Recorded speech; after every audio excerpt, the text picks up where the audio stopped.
Abasolwa ababhekene namacala okukhiqiza idakamizwa, ukutholakala namatsha yigugu ambiwa phansi, ukutholakala nezikhali eziyingozi kanye nokwephula umthetho wokungena nokuphuma kulelizwe, njengoba abayisishiyagalombili babo bekulelizwe ngokungemthetho.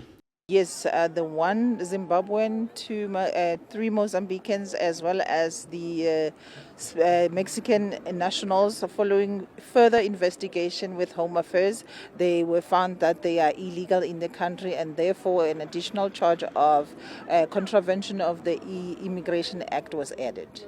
Abanikazi bepulazi sebezinikele emaphoyiseni.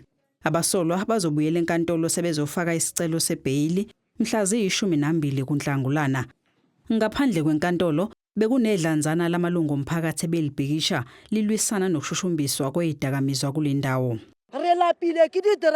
Sikhathele ama-drugs. Sikhathele abantu abasuka kwamanye amazwe basilethele inkinga la ezweni lethu. Sekwanele.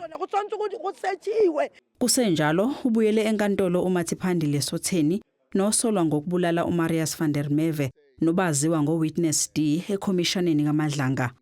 USotheni umile ekutheni akambulalanga uVan der Merwe. Uthi yena waqeqeshelwa ukuthi ekwazi ukudubula umuntu ngisho kungathiwa uqhele ngamakhilomitha 4. Wayengeke ke eze esondele eduze ukuze adubule uWitness D. I was trained to eliminate a target as far as 4 kilometers away. Why would I drive by? Isinqumo ngesicelo sebhayili sizokhishwa mhla lulunye kuNhlangulana.